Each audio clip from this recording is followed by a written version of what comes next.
off things and welcome everybody. My name is Brenton McCluskey. I'm the Director of Strategic Development at the Water Center here at the University of Pennsylvania.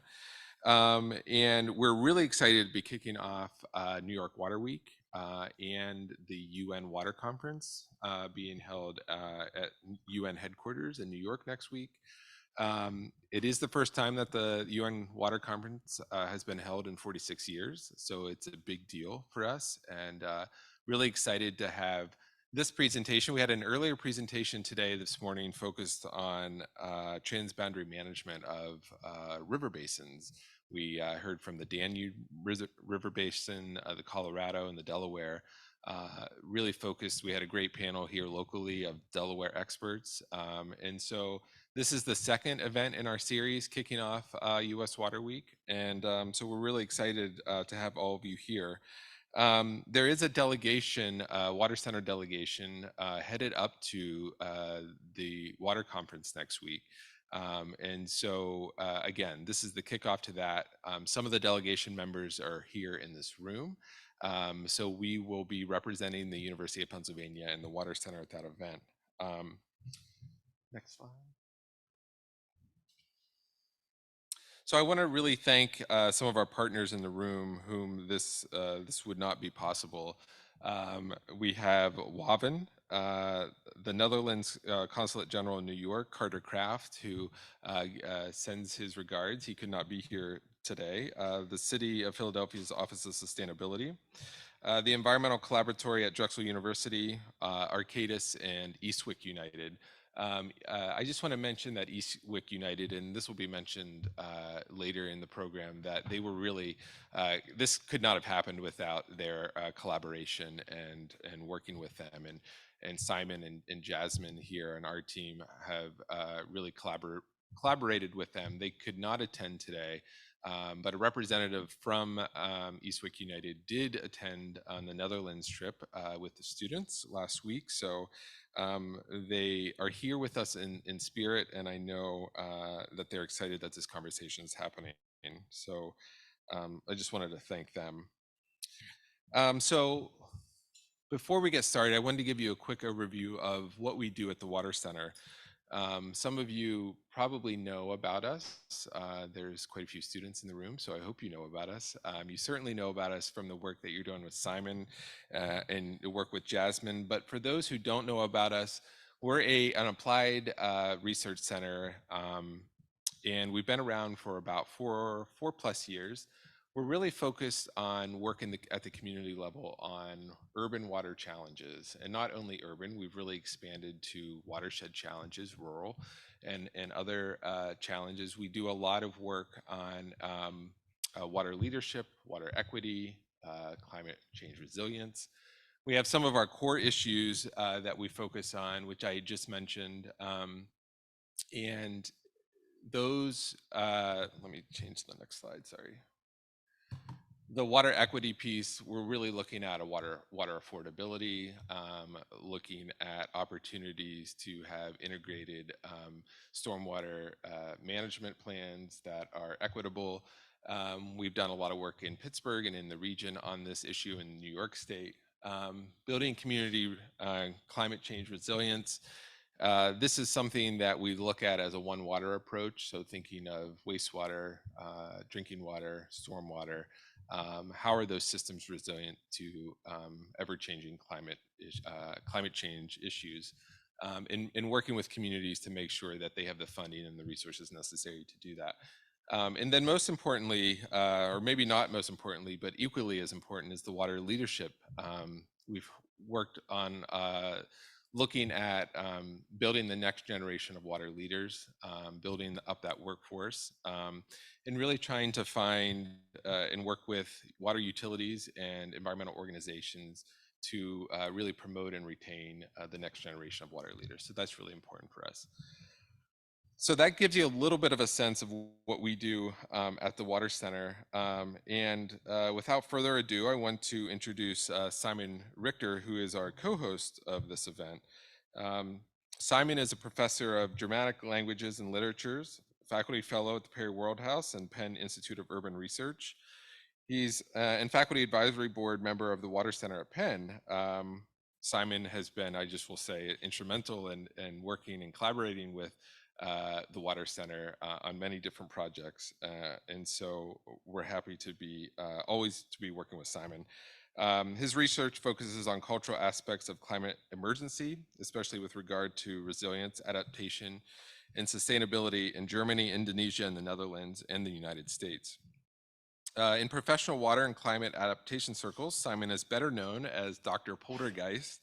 I'm sure most of you have seen him as the host of a series of animated videos that seek to inform and influence policy in the Netherlands through gentle but critical humor.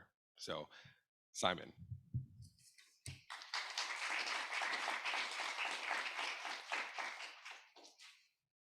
I snuck that reference to Dr. Poltergeist in because I wanted to introduce our new business cards. We have a new business card. It has Dr. Poltergeist on the front. And when you receive one of these, and you're welcome to ask me for one, you look at it and then you turn it over and you find a QR code, which takes you to our YouTube channel where you will find 4 of our videos. Okay, so this, let's see. Oh, we're not on that page then. But you saw that word culture. And I think that's really what we're focusing on here today. This was a matter of looking at cultural aspects of resilience. That makes sense because I come from a cultural corner, and very often the cultural piece is, you know, maybe just on the sidelines or maybe isn't even there at all. And I think that it is very important. So this has been quite a remarkable journey for the students, for Water Center, for myself. And it's had several components. One is just referenced, a collaboration with the community of Eastwick. That involved a roundtable where members of Eastwick attended and spoke about their experience organizing, dealing with flooding, the aftermath of flooding, working with the city, trying to figure out what they're going to do, how they're going to adapt, and a walking tour of Eastwick so that we could see the Superfund site, see Cobbs Creek, Darby Creek, see the Planet Streets and where the flooding occurred. And then we were whisked away to the Netherlands for an 8-day trip that was remarkably intense. We established, in our minds, we established a connection between Eastwick and Philadelphia and a place in Rotterdam called Botu. which doesn't sound quite Dutch. It's actually an elision of 2 words, Bospolder and Tussendijks. Those are 2 neighborhoods within a polder system. So they're below sea level, protected by dikes, and there is a resilience strategy being worked out with the community there. So it seemed to make sense to establish in our minds this connection between Eastwick and Botu.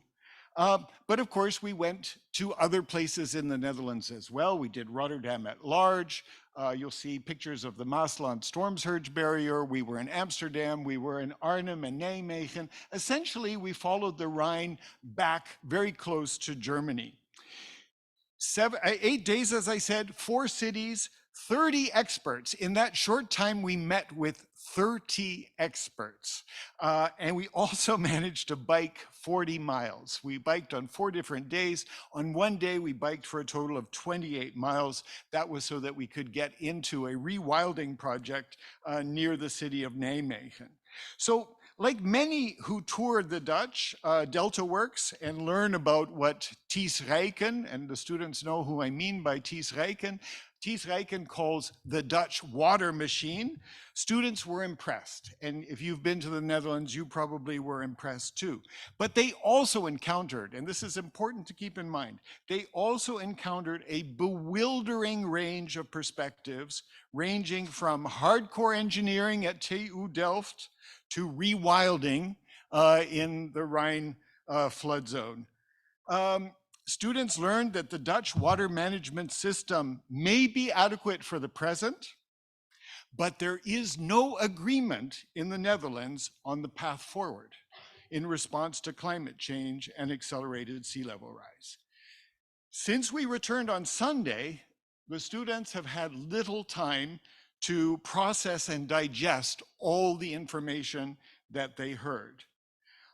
They also have, as is appropriate, no recommendations for the community of Eastwick or for the city. What they have are ideas, inspirations, and impressions.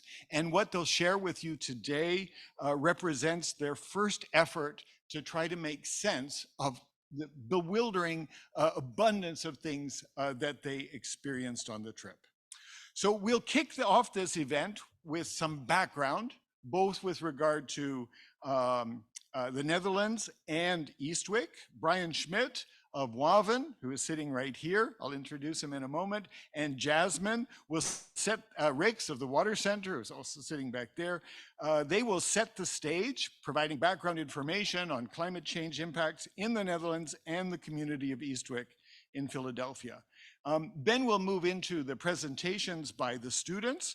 After those presentations, we'll have a panel discussion, we'll have questions. Essentially, we'll have a conversation because we are all of us experts about some things, but I suspect that in many cases we have far more questions than we have answers. But I think by sharing with each other, we should achieve some clarity, let's say, or better understanding of the situation. So let me introduce Brian Schmidt first. Brian is an urban climate resilience manager at the Waven Group. Prior to joining Waven, Brian served as a project development manager at Metro Polder Company. I just love the name of that company. Does it still exist, or? It was acquired, but so Metro Polder, in that sense, is a part of history now. The Polderus exists. Yeah, okay, a great idea. Where he was responsible for business development, project management, and research. Brian holds a BS from Virginia Tech in environmental policy and planning and a Master of Philosophy in climate change and development from the University of Cape Town. Let me also introduce Jasmine. Jasmine Rix graduated from Vanderbilt University's BA program in Medicine, Health, and Society in 2016, and from Penn, the Master of Public Health program and Environmental Health in 2021. Jasmine's professional interests revolve around the field of environmental epidemiology and the effect that physical, biological, and chemical factors can have on the public's health.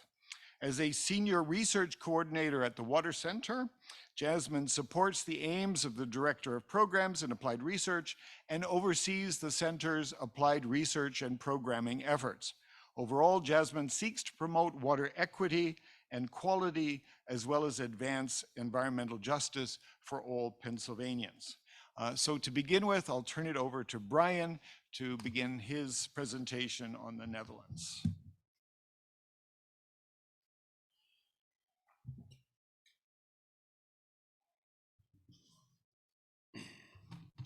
Great. Thank you, everyone.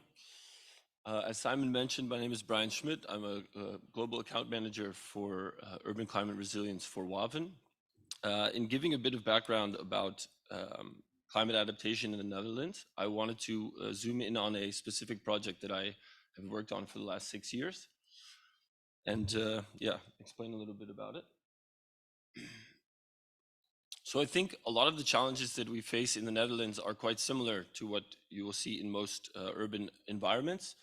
I put urbanization first because it's really the thing that accentuates all of these other issues that are faced there. So we have issues with increased rain, pluvial flooding, stormwater overflow, droughts. The groundwater table in the Netherlands is also quite low, specifically in urban areas.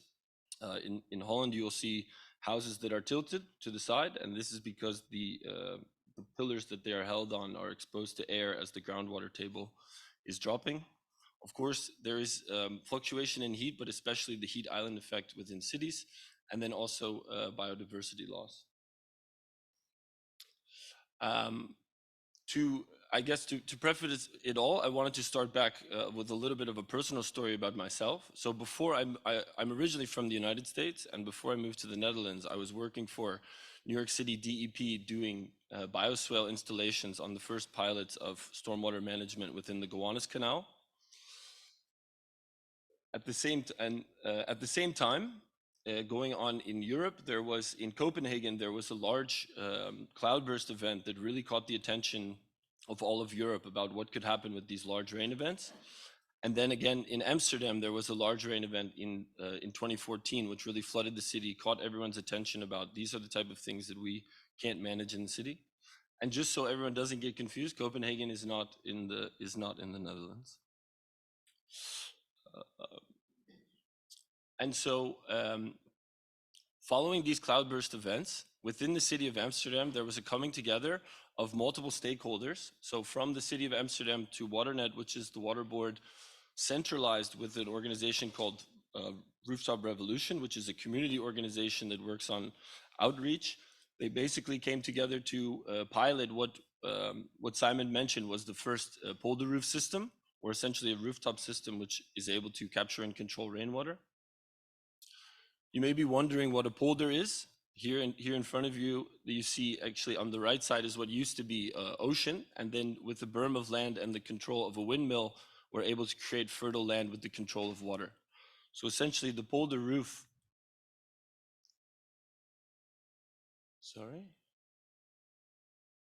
if you look at a rooftop system, is essentially the same concept. You have a rooftop edge which serves as your berm. Then using the control of captured rainwater on a roof, you're able to create fertile land which exists on top of a building, also working to alleviate the climate impacts. Essentially focusing on water retention, automated control, monitoring of these systems throughout a city, and then having control from a distance. This is just showing the inside of the system. So the project that I wanted to highlight was called, oh, I need to stop holding it down. The project that I wanted to highlight was called Resilio. This was a project that came together with different stakeholders in the city of Amsterdam, specifically to address those climate threats that I mentioned at the beginning. So they knew that there was issues with pluvial flooding, they knew there was groundwater table reduction, they knew there was heat stress, lack of biodiversity, and there was also different communities that were at different threats for different versions of these climate issues throughout the city. So this came together as a project to build 100,000 square feet of these blue-green roof systems throughout the city in order to be able to adapt not only to the climate that we see now, but in future scenarios. I don't know why. And to note here, some of the same people who were instrumental in the beginning of the first systems back in 2014 are actually still partners of this project today. And I highlight the Stadgenoot, De Alliantie, and Levende Decay because these are social housing projects who are basically affordable housing, social housing, who were brought into the project as collaborators who were also funding the retrofits of their own buildings for people to live in, but also working with the city, the research universities to basically make sure that the scaled version of these types of projects could be applied in other parts of the city and eventually in other parts of the world. And again, the rooftop revolution as the central focus, I don't have photos here, but the community outreach was a key part in every one of these neighborhoods, not only to the social housing buildings that were going to have it, but to the community of what they wanted as this sort of thing was going forward. Here you see on one side, not good with the clicker. Here you see the threats to pluvial flooding throughout the city of Amsterdam. And then on the right side, you see some of the neighborhoods that were selected. So there were different neighborhoods selected based on different flood risks, different lack of green biodiversity, community space, groundwater table. And these maps were overlaid. It wasn't just this, but it was basically all of these sort of things put together, and a certain project was placed in each neighborhood as a central place to talk about the issue that's going on, but then also to alleviate the stress in that location.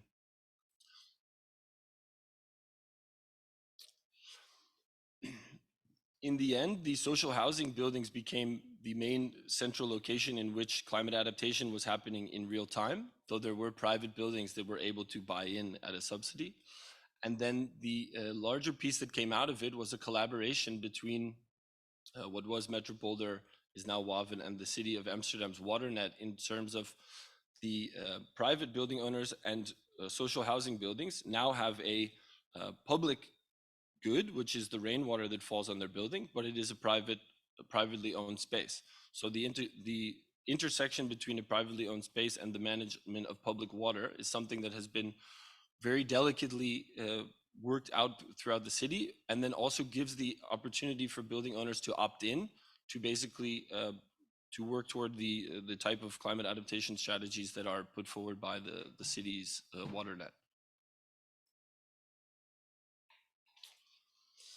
The outcome of this, so pushing the boundaries on terms of what was possible in capturing water, making sure there was the possibility to model and forecast to work towards scenarios in which you can capture stormwater before it hits, led to policy coming out through the city of Amsterdam. So the city of Amsterdam has raised their policy levels to now mandate the capture and control of 60 millimeters of rainwater. And there has been a large growth in the number of these types of projects. These are highlighting roof systems, but there are also smart rain barrels, systems below ground from all different companies, entities, and community organizations that are now all communicating in one central grid run by the city's water net. And the final scaled up solution, this is actually the first polder roof system that we built in the United States back in the Gowanus Canal in 2021. So this is the scale up of the same technology and the approach, and hopefully being able to see how that the collaboration between different parties, but also the pushing of technology is something that's possible and scalable worldwide. Thank you.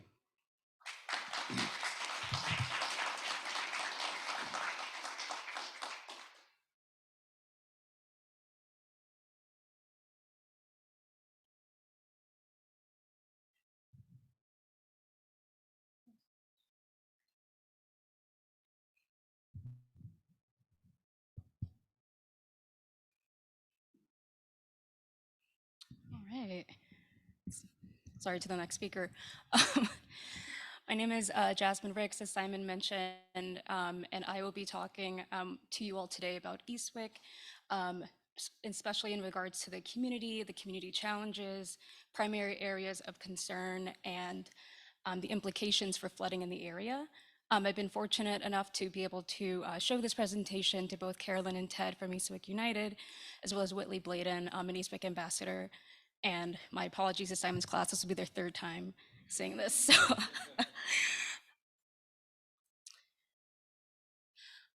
So Eastwick is that tiny pink dot that you see, but it is part of a larger system of the Delaware watershed. It is a humongous watershed that spans multiple states, includes multiple water sources that you'll hear more about, and also the city of Philadelphia that you see in yellow there. But this is just to kind of showcase the scale of the geography where Eastwick sits, and the thought of just how water works. It flows downstream, and Eastwick is unfortunately located in a situation where the water will pool. So let's look a little bit more closely at Eastwick. So what you see in red here is the outline of Philadelphia County. And we'll look a little bit more at the primary water sources. We have Cobbs Creek here, the Schuylkill River there, Darby Creek, Tenneco Marsh, which spans a pretty expansive area, the Delaware River. And these aren't even, I did not even include all of the minor creeks and streams that run through it as well, but these are the major sources. And among all of that, we have,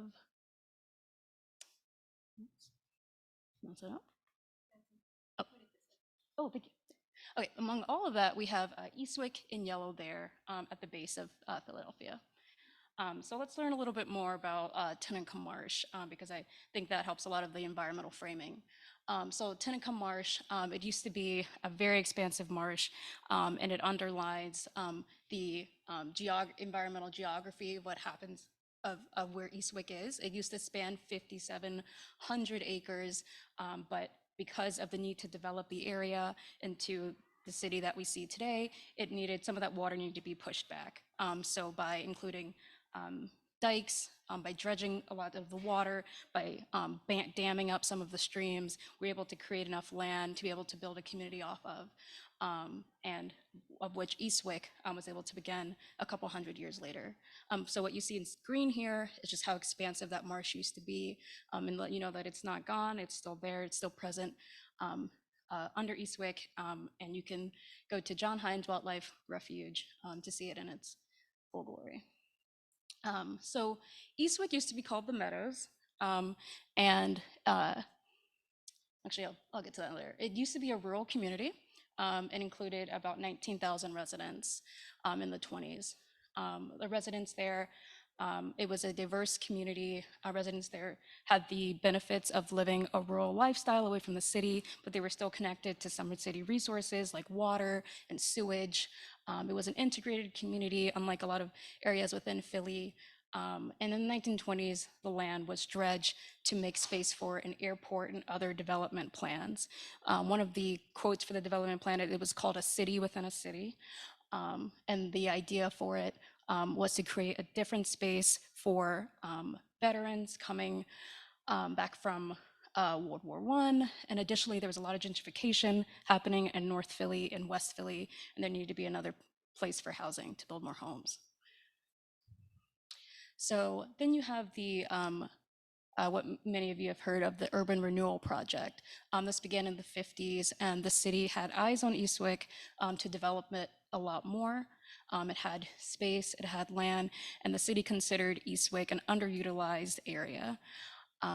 So they brought in what is called the Coleman Group and began what was the largest urban renewal project in United States history. The idea was to include thousands of homes, but by doing so, they had to purchase land and remove over 2,000 acres of land, which included 2,500 homes, ironically. Eastwick residents opposed this development, but the urban renewal project continued on anyway. Because of this expansive development, the including of impervious or concrete cover, water that can't soak up, products that can't soak up water, and the inclusion of the airport, you have many different instances of localized flooding coming into the area. So while Eastwick was always a marshy land, while there was always a confluence of water sources there, the ecosystem worked to be able to manage it. What we have right now is multiple sources of pluvial and fluvial flooding coming in and hitting Eastwick from multiple angles, from the Delaware River, from the Schuylkill and Cobbs Creek, and also from Tenneca Marsh. The marsh used to be able to work at a capacity to hold in a lot of flood waters and soak it up, but because of its reduced capacity, it's not able to work as well as it's meant to. Additionally, due to climate change, we have a lot of storm surges, we have nor'easters, we have 100-year storms happening that continue to plague the residents of Eastwick. And on top of that, we have pollution. Simon mentioned the landfill site that the students were able to visit, but there are multiple landfill sites and also a Superfund site that are affecting the residents there as well. Not to mention pollution, noise pollution and air pollution of VOCs from the local airport, groundwater pollution and highway pollution as well from cars and vehicles. The landfill site that included industrial, medical, and technological waste that is currently being remediated, that are currently affecting residents. So there are numerous reports and videos online you can see of how it's affecting residents, but some quotes that I remember are having long-term headaches, studies show increased cancer concerns, and an increase of asthma in the area.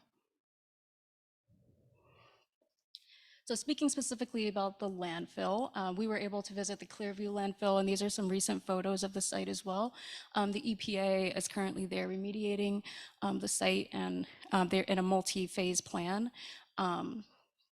It used to be privately owned in the 50s and 70s by the Clearview Development Corporation.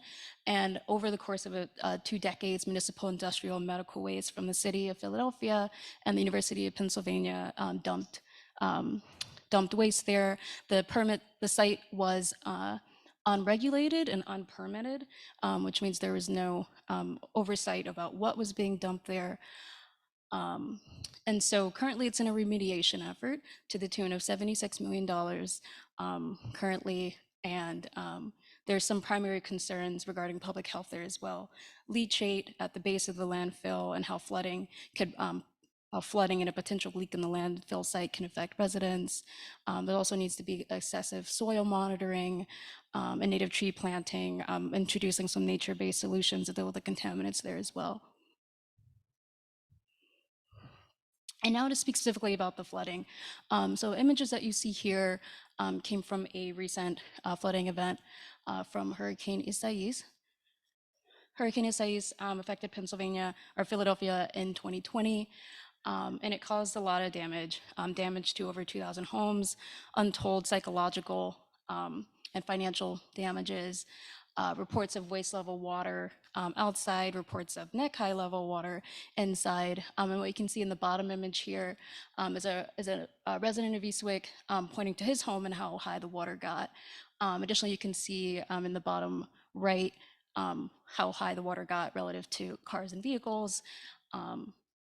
And the rest are a couple of video screenshots, but the water was pretty high and it was a very scary and damaging situation.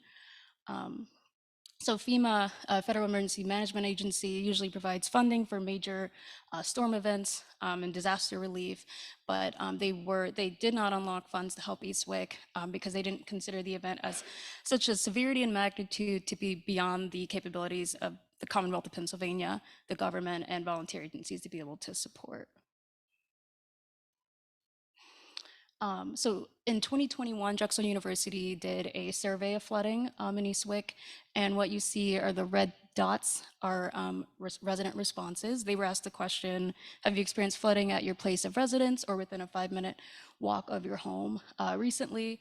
And as you can see in red, there's a whole clustering of individuals who did, and an extreme minority of individuals who didn't. What you also see are blue and orange areas that are shaded. The light blue areas show 1% annual chance of flooding, but we know these models continue to be updated annually. But we can see just this encompasses the majority of Eastwick, and then in the top right, we see the subsiding or sinking homes. So this is a resident in Eastwick who lives in a subsiding home and lives in that area. This resident's home is cracking and falling apart as the foundation is not strong enough to be able to support the residents.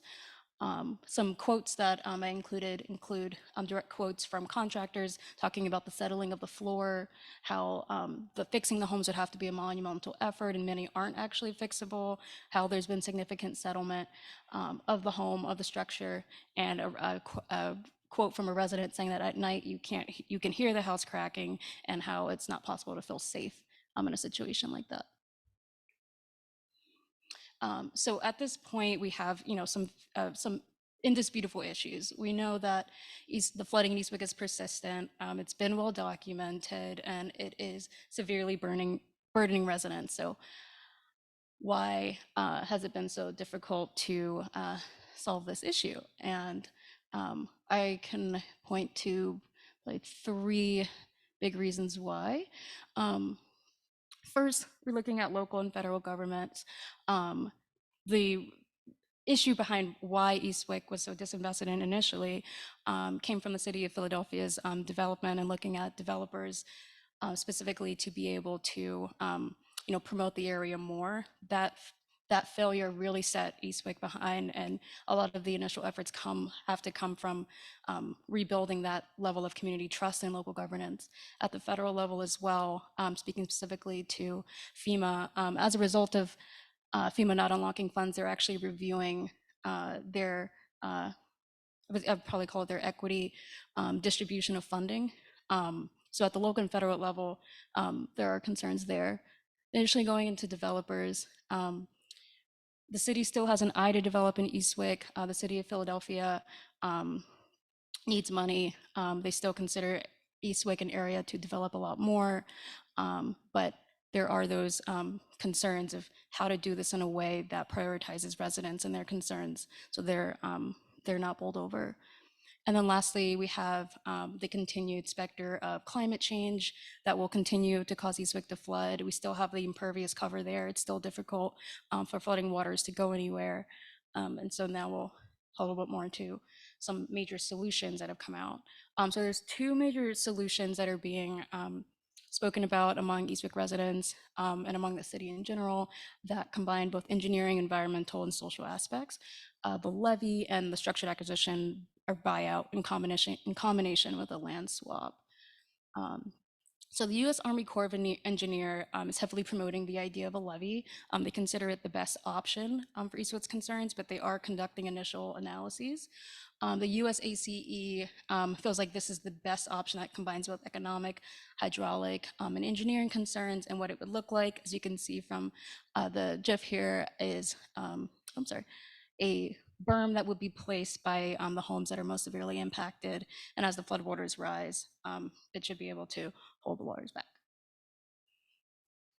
So there are concerns with the placement of this levee. One, that it would push a lot of water. It wouldn't actually solve the issue. It would just push it further downstream. And also the inundation of other landfill sites and public health concerns. And as you can see in the top image on the left, that pink line is where the levee could be placed. And then additionally, the structured acquisition and buyout. So that would mean purchasing the land and raising the homes that are the most vulnerable, and also have the most repetitive risk of flooding, and letting that land function naturally as marshland for residents that would be displaced, rebuilding homes in a different space, but still in Eastwick. And it's mentioned that that acquisition would be primarily be the city of Philadelphia's project to play out. So just looking a little bit more closely into the image from the previous slide, it would still include the placement of a berm, but also including proposed channels. And in the top right image, an area of land that would be allowed to flood. It's hard to see, but there's little black lines here, and that's where the homes currently are.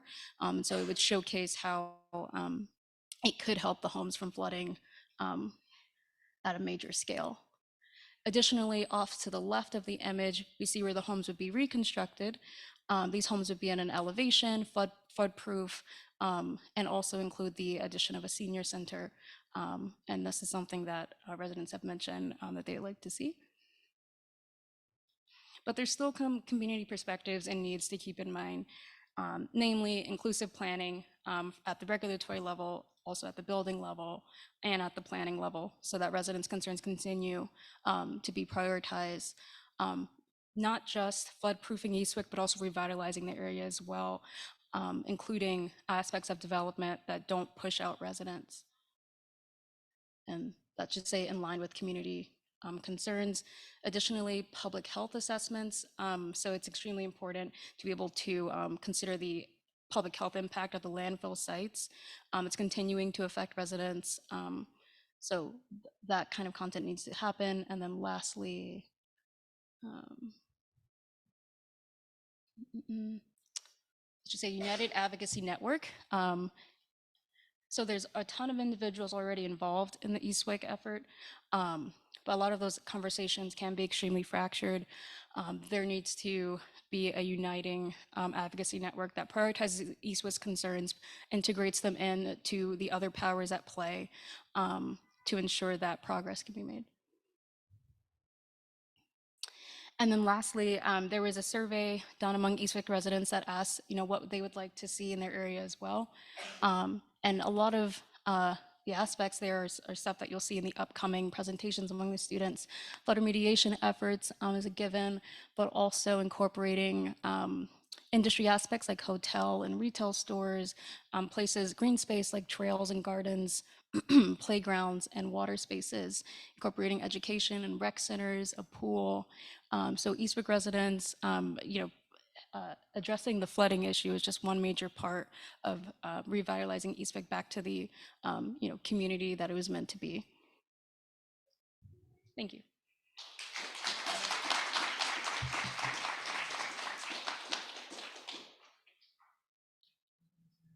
Thank you, Brian. Thank you, Jasmine. That last slide could have been a Botu. The residents of Botu would like to see that very same thing. That brings us also to the point where students are going to make their presentations. There are 3 presentations. I'll name them for you. The first is the political landscape of the Netherlands, so impressions, observations about that. Then climate resilience in the Netherlands. These 2 are relatively short. And then there's a somewhat longer presentation with a larger group of students on design, adaptation, and innovation strategies from the Netherlands. I'm not going to introduce the students. They will introduce themselves as they make their presentations.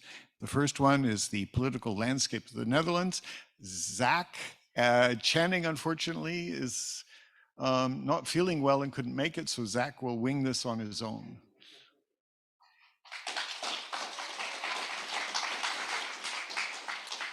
You have to speak close to the mic. Awesome. Thank you. Here's the clicker. Thank you, Professor, for the introduction. Hi, everyone. My name is Zach. Like the professor mentioned, my partner won't be here today, but we will do our best of the presentation. So, awesome. So I want to first preface this presentation by saying is this by no means a complete overview of the political system and political views of the Netherlands. This is simply a collection of our observations, having been there for a little over the past week. And so we can start, there's just a photo of us. We're pretty cool. All of our students do very different things, which is pretty awesome. So there's engineers, there is, designers, there's political, I'm a political science student. This is kind of why I tended to focus on this part of the presentation today. I think this is a really helpful quote to kind of frame the discussion that we had, and it was something that I found personally pretty impactful. We were meeting with Sasha Stolp, who is the Director of Innovation for the Future Proof Assets program of the City of Amsterdam at the AMS. And this was a comment that she gave to us, and this was like my 4th cup of coffee, and so I was scrambling to write it down, was, if you want to have livable cities, you have to pay tax. It's simple. We have money in the Netherlands because we pay tax. In the US, you need to pay tax. And I think this is really the first time that we noticed the shift, right? Just the complete different focus and thinking between the Dutch people and the Americans. And so I can start us off by looking at first the views on climate change, just generally. So we'll start with the Netherlands in the middle portion of that slide. So, politicians can be hesitant sometimes to discuss the immediate urgency of rising sea levels. This doesn't mean they don't discuss climate change adaptation, but the immediate urgency, they don't want to invoke fear. And so that kind of leads people to, and the Dutch engineering feats that have existed for hundreds of years now have led the people to feel very safe, and they, because of that feeling of safety, they aren't as always focused on future climate change adaptation. Contrasting that to the United States, politicians have a very different view of climate change. It really depends on political party and political faction. We have half our politicians not fundamentally believing in the full depths of climate change or the adaptation that is required and the US will need to do in the future. That also leads to a very fragmented public and the views on climate change. There are many like us in this class and many of us in this room who are very concerned with climate change adaptation, but there are also many who this simply isn't a focus, and some don't even believe it's real. Moving forward, we can talk about what funding is spent on climate change adaptation in the Netherlands. 1.5% of their GDP spent on environmental protection. So that's a pretty sizable number. Compared to the United States, the reason I have 2 numbers up there is 0.6% was the estimates prior to the Inflation Reduction Act signed by President Biden. 1.2% is the expected amount of GDP, percent of GDP that is going to be spent on environmental protection post the IRA. In the Netherlands, there's also this Delta Fund that I think most of the students and I found pretty inspiring and also just so different from how we think about political funding in the States, where 1.5 billion euros is going to be consistently allocated to the Delta Fund for water security. That happens every year. It's not really a political debate like it is in the United States. And that leads me to my final point for the slide. In the US, conversations about climate change, conversations about funding and climate change are incredibly partisan. It appears that in the Netherlands, it can still be partisan, but nowhere to the same extent, where it's a much more consensus building issue. On the next slide here, I can kind of continue that conversation about economics and look at taxes. So in the Netherlands, it's a higher effective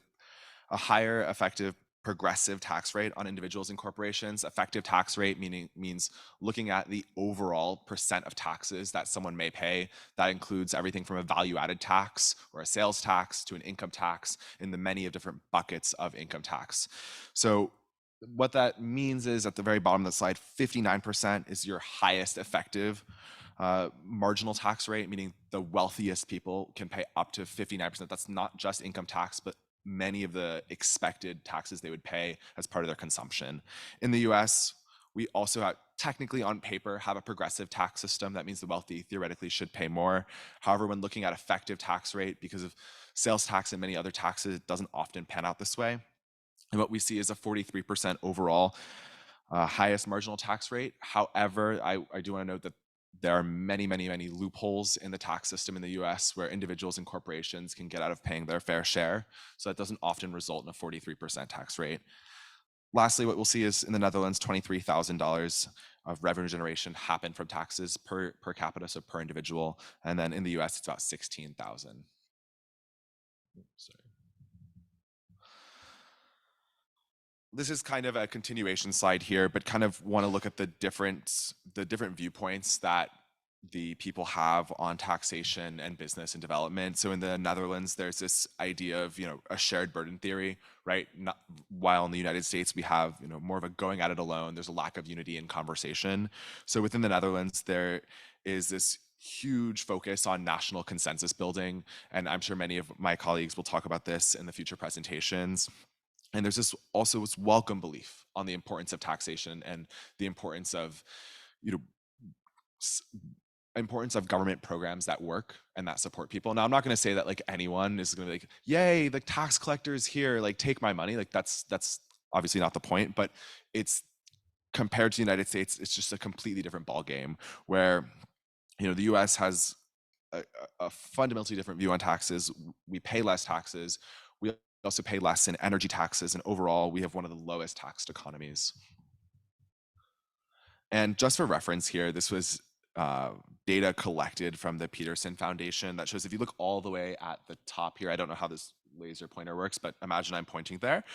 You can see it's almost $8, a little over $8 in total energy taxes. That means how many the total number of taxes paid on energy from either in some cases an explicit carbon tax to a fuel tax or to an explicit excise tax. However, in the United States, you can see we're fifth from the bottom there, paying a very small portion in taxes for there.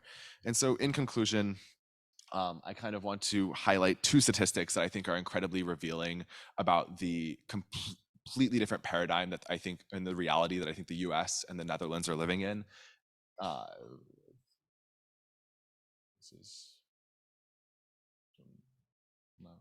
Thank you. 1953, this was the last time the Netherlands ever recorded a flood death. Since then, and this, more than 70 years prior, there has yet to be a flood death. While if we go to the next slide, thank you. In the United States, it's estimated that there are about 119 average flood deaths every year. If we did the math for how many years it's been, the 70 years, we'd be looking at over 8,200 flood deaths. So just looking at, we were in the Netherlands, we were actually sitting down having breakfast, and we looked to the news behind us, and it was talking about a recent California flood that claimed 2 lives. Ultimately, it feels to many of us that the Netherlands and the US are on completely different ball games, and that an important focus that the US needs to have is this paradigm shift of not just do we need to invest in climate adaptation, but we also need to invest in a culture shift that reframes how we think about government and how government can support and protect and adapt to the future rising climate, the future rising sea levels and changing climate. And that's all I have, but thank you so much, and I'm happy to pass it off to the next group.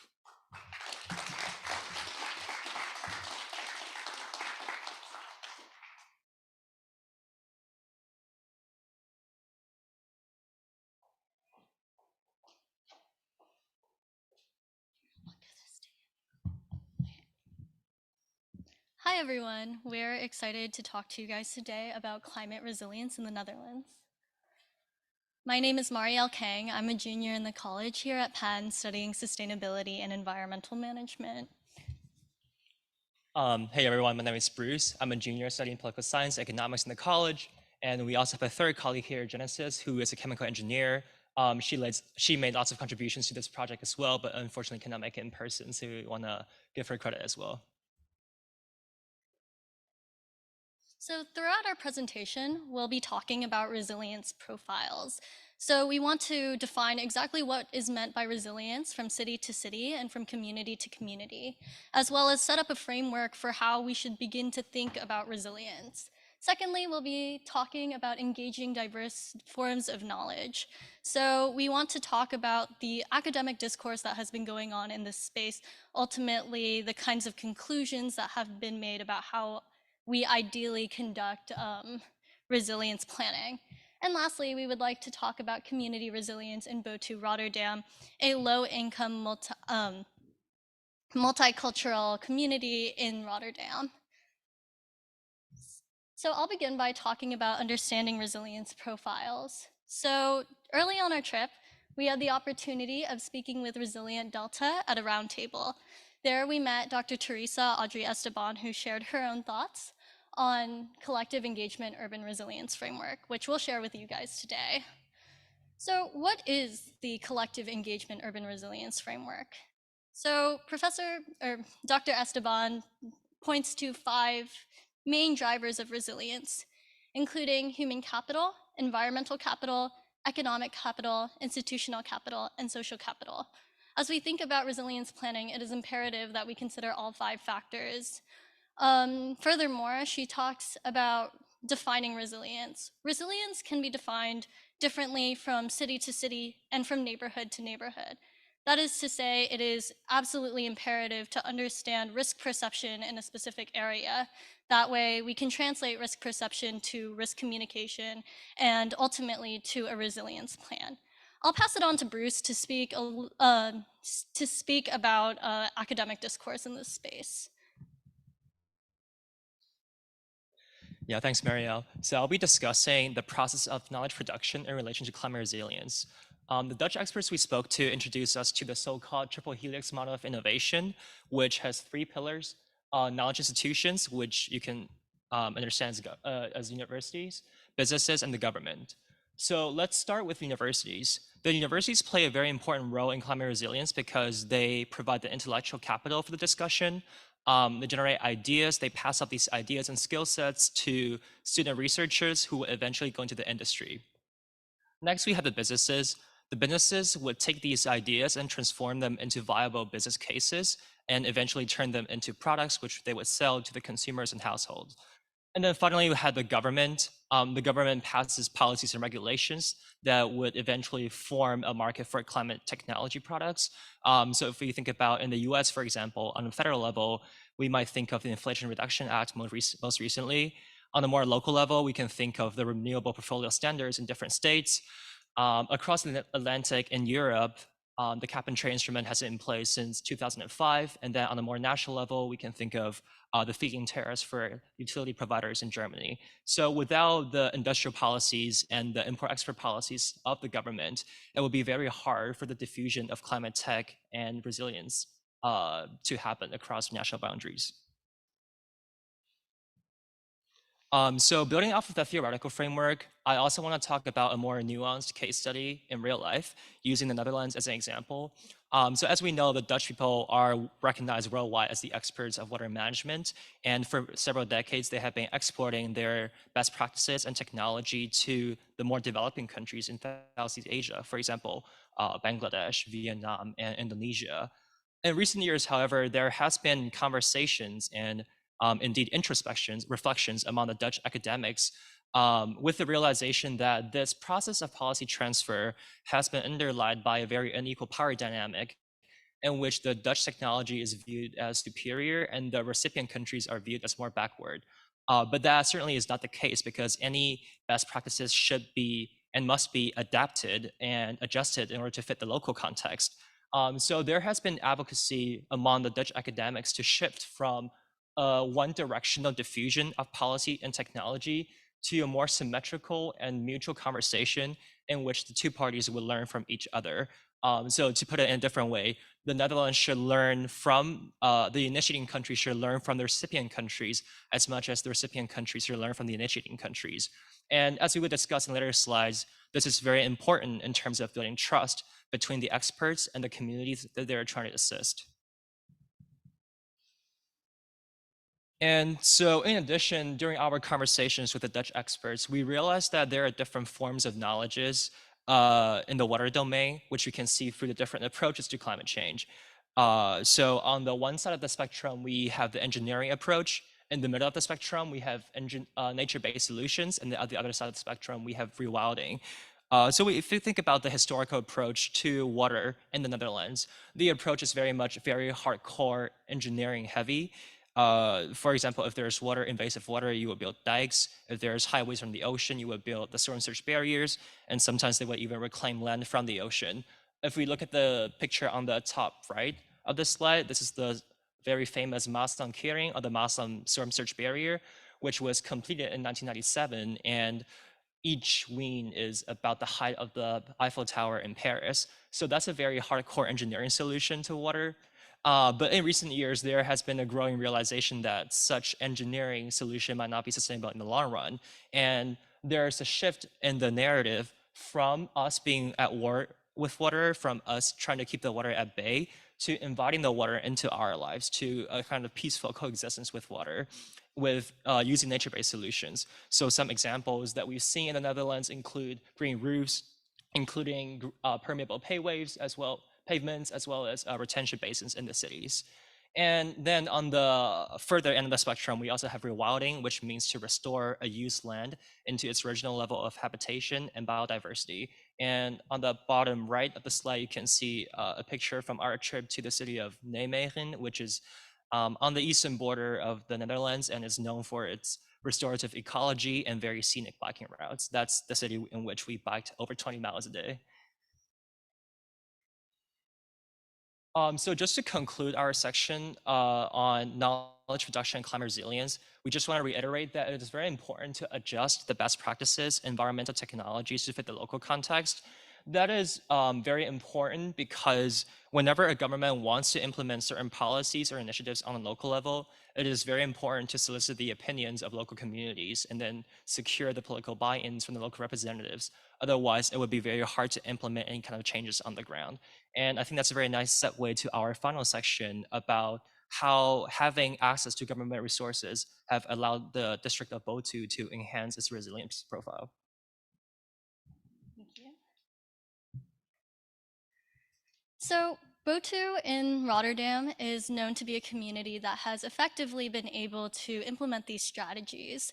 So to reiterate, Botu is a multi-ethnic, low-income community of around 15,000 residents. This is a little bit about Botu's community resilience plan, which consists of 6 main goals. We found most interesting, what we found most interesting had been how Botu has been able to integrate community, city, and private interests in their resilience plan. So on the left, we have a picture of a dike bordering Botu, and not only does the dike protect the community from flooding, but also actually has a mall built inside of it. And I think this is really interesting because it really shows how you can integrate private interests and consumer interests in flood protection. We were also very interested in the ways that the city granted the community of Botu some autonomy over their resilience plan. And this is most clearly seen in their awarding €1 million per year through a municipal improvement project. And community members are able to spend that money as they wish in order to reach their goals. Aside from monetary assistance, they've also been given government representation, satellite offices, and community centers. Ultimately, we believe that BOTU's community resilience was very clearly shown in their COVID-19 resilience policies, which is kind of mapped out on the left.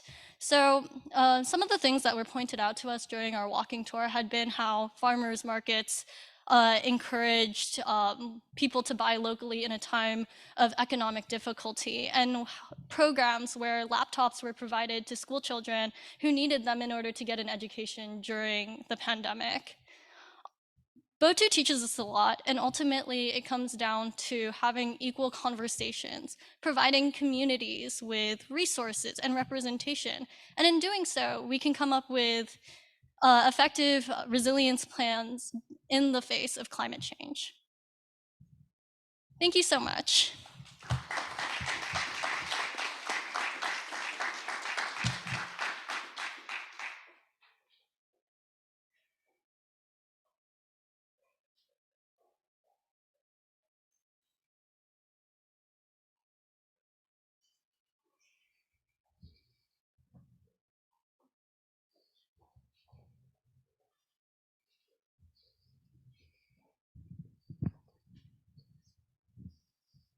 Okay. Good afternoon, everyone. Thank you all for being here today. So during our recent visit to the Netherlands, we had the opportunity to hear from designers, engineers, and landscape architects, a wide range of them. We saw firsthand the major role that design plays in how the Netherlands approaches climate adaptation.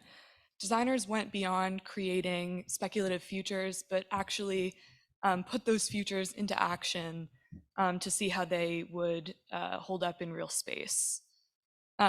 Today, we will be sharing some of these flood prevention measures, as well as some other water-based projects that we visited and studied.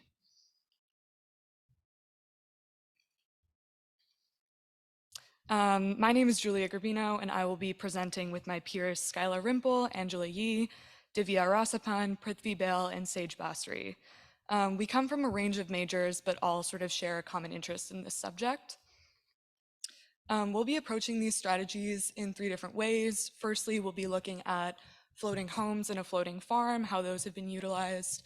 Then we'll be looking at public infrastructure, so focusing on the Maeslang Kering, which is a large storm surge barrier that was previously mentioned. Then looking at the Water Square, which is a large innovative water basin. And then moving on to natural design with rewilding, the Room for the River project, and some roofing retrofits, so different types of green roofs. I will pass it off to Prithvi to start us off. Housing boats started becoming popular in the Netherlands in around 1960s and 70s when people were looking for affordable housing, but it was difficult to find. So they started converting their cargo boats into housing boats and started living on water. Today, there's about 2,400 housing boats in the Netherlands, and there's also the emergence of floating home cooperatives and communities. We visited Skonskip, which is a floating home cooperative based in the north of Amsterdam, and this has about 44 households and 140 residents. These houses started being constructed in the 2008, and it took over a decade to build them. And these homes were built by the citizens themselves without using a real estate agency. These were constructed and assembled offsite and brought over to the north of Amsterdam using boats. And these are held together using poles connected to the waterbed. So it enables them to move upwards and downwards vertically, but prevents them from floating away. The goal of this community was to be energy neutral and sustainable. Their initial plan was to have a shared mobility hub, which would mean that all of them gave up their cars and instead used shared electric vehicles. And they also wanted to use 100% renewable electricity and take care of sewage water treatment and black water treatment themselves. To achieve their energy plans, they have over 500 solar panels for electricity generation, and these are connected using a smart grid system, which enables the neighbors to share electricity amongst each other. So for example, if there's like a really cold winter and a neighbor wants to use a heavy application with extra electricity, they can just request it from their neighbor and use their electricity. There's also about 30 water pumps for the generation of heat, and each home has a green roof, which covers about 1/3 of each home. Finally, these houses are detachable and portable, meaning in the case of a disaster, or if someone wants to take a really long vacation, they can just detach their houses and take it on a ride. I'll pass it on to my teammate who will talk about floating farms.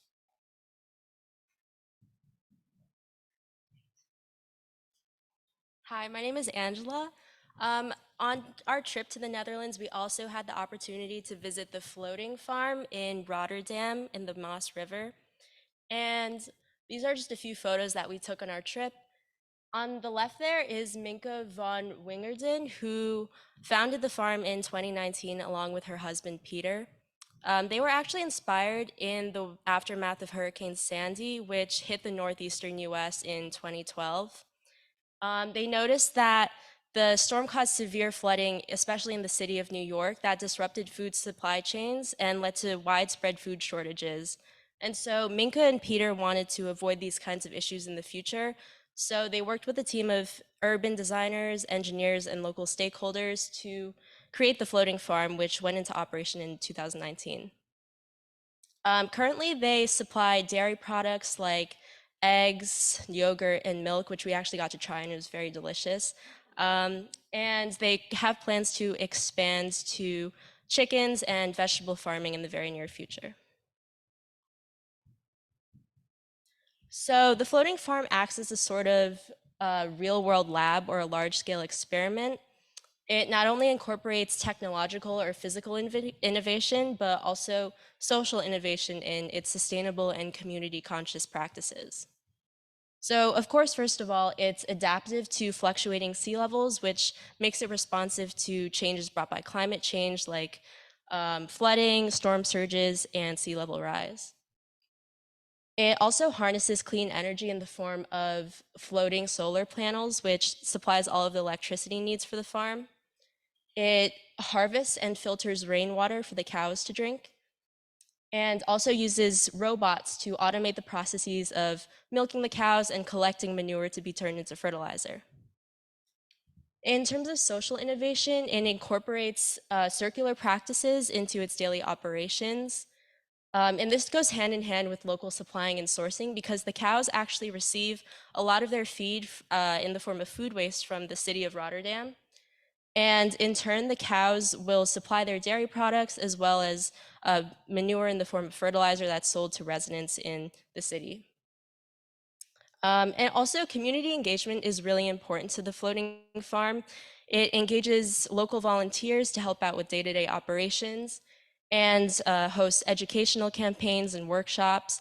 And sort of the goal of all of this is to start a broader conversation on how we can adapt our food systems to the new realities posed by climate change in the most sustainable ways possible.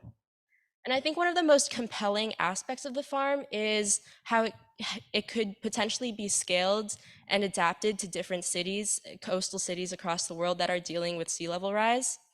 And it also kind of exemplifies the new Dutch attitude, as was mentioned in previous presentations, of living with water rather than trying to fight it off. And this slide sort of summarizes all of the different design principles, considerations, solutions that were taken into account when creating the floating farm. And it also shows that there are many different co-benefits that can be realized from designing solutions to climate change, or as the Dutch like to call it, win-win-wins.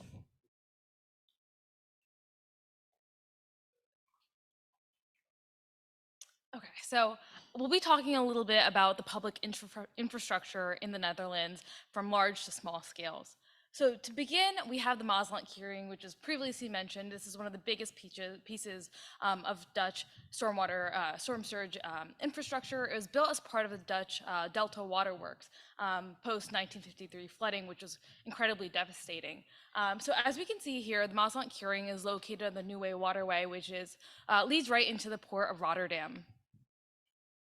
Okay, and this is an image that we have for you.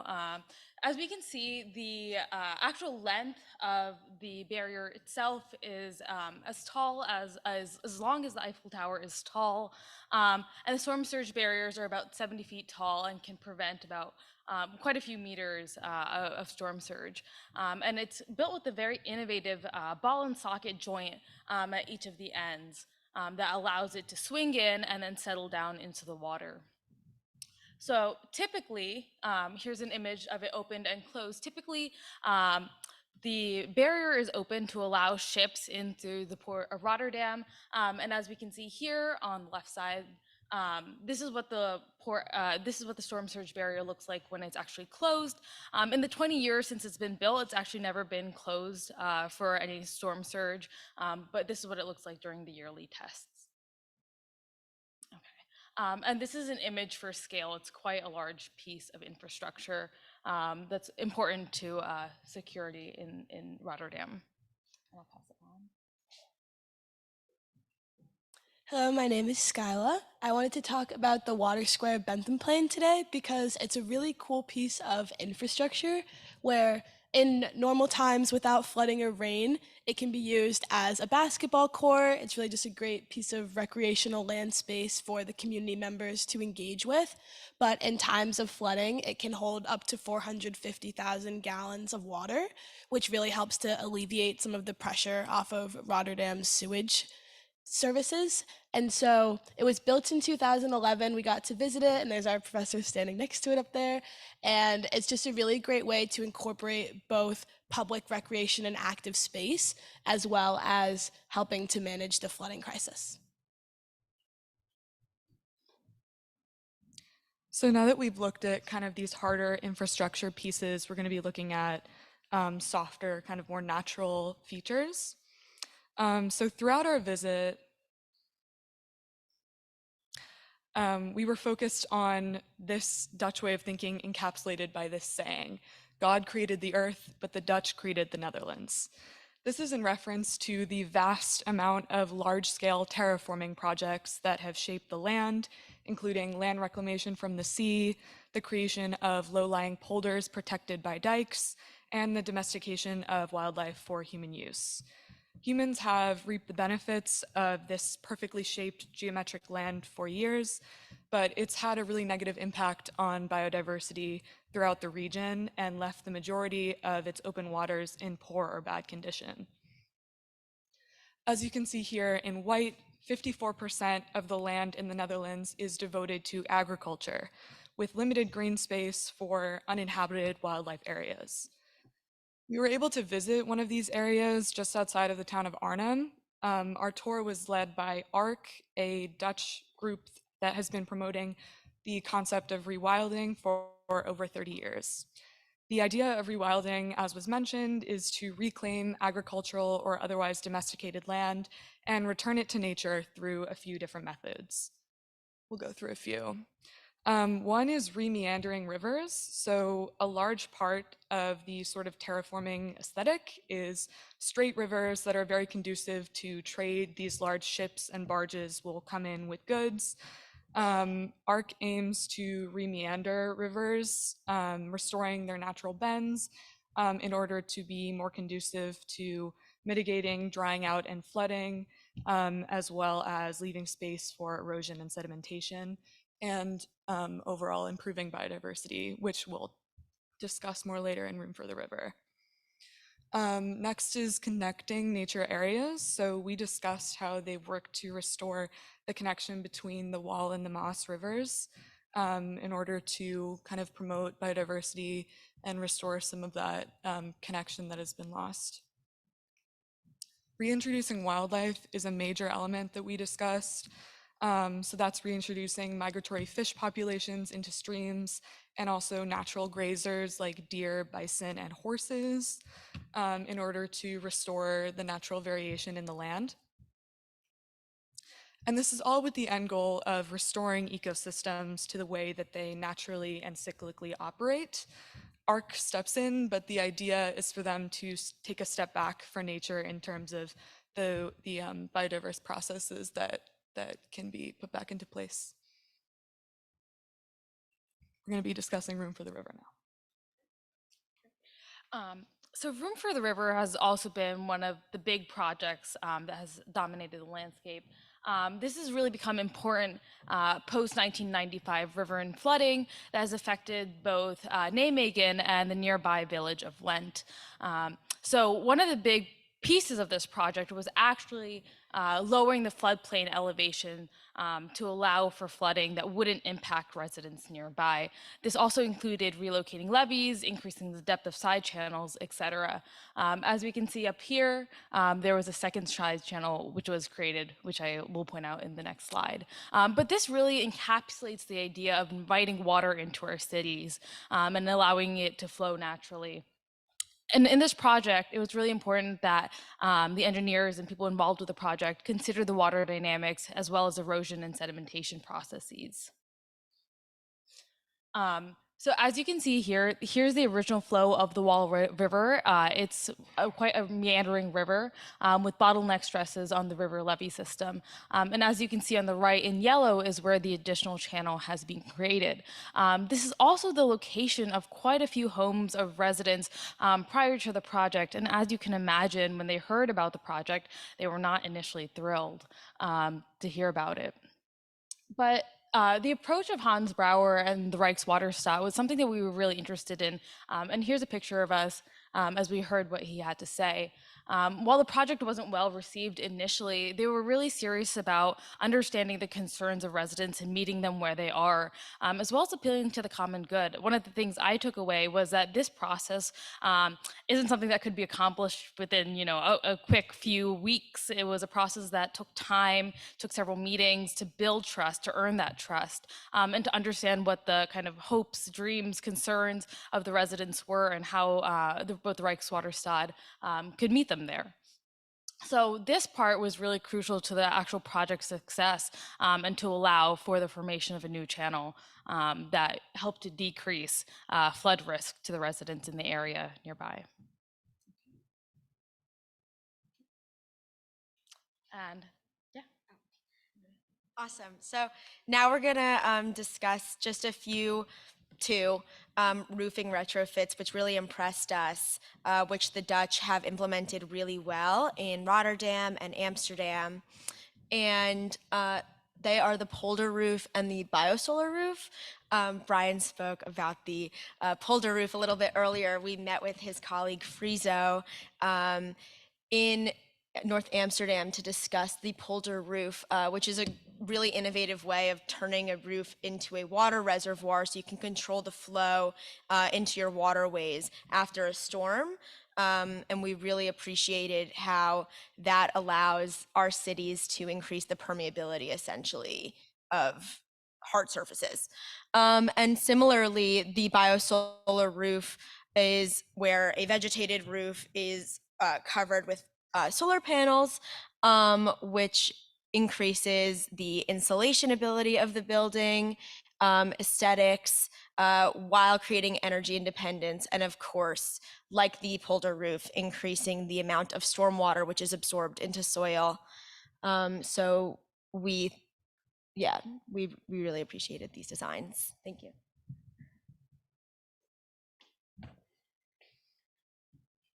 So yeah, with this presentation, we've only really scratched the surface of kind of the possibilities for the future. So we hope that we'll be able to contribute to a global conversation about sort of how to keep these moving.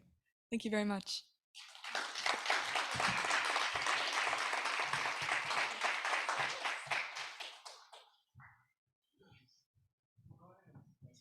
Go ahead and take a seat. I'm sure that you appreciate what a remarkable group of students I took with me to the Netherlands. It was a real treat.